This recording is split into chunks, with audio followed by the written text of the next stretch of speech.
Comme toute ville qui est construite au bord d'un fleuve, la ville de Langoiran est soumise à l'aléa crue, c'est-à-dire au fait que le fleuve, de temps à autre, peut sortir de son lit et déborder sur ses berges. Alors cet aléa peut créer un risque, c'est-à-dire que des dommages peuvent être faits aux biens et aussi aux personnes.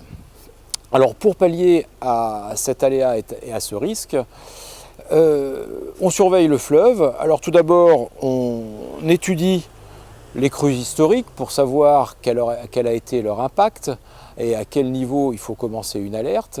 Et puis il existe un réseau de vigilance avec des stations hydrométriques qui permettent de mesurer en temps réel le niveau du fleuve et si besoin est, eh bien, de mettre en œuvre lorsqu'un niveau d'alerte est atteint, une évacuation des personnes.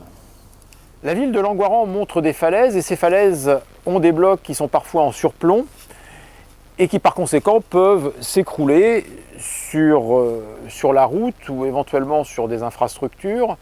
Pour s'en prémunir, il convient tout simplement de purger de temps à autre la falaise de ces blocs instables. Et puis il existe également un aléa et un risque lié à la présence de cavités qui sont soit naturelles, en raison du réseau karstique qui affecte le calcaire, soit de cavités artificielles qui sont liées à l'exploitation du calcaire. Ces cavités souterraines peuvent, sous l'effet de la dissolution ou sous l'effet du temps, provoquer des affaissements. Ces affaissements vont générer des désordres en surface, soit des écroulements circulaires qu'on appelle des fontis, soit des effondrements sur des surfaces plus importantes.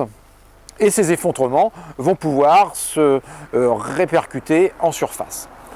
Alors pour s'en prémunir, il faut d'abord détecter les cavités. Ça on peut le faire grâce à des méthodes géophysiques. On envoie par exemple des ondes dans le sol pour détecter les vides.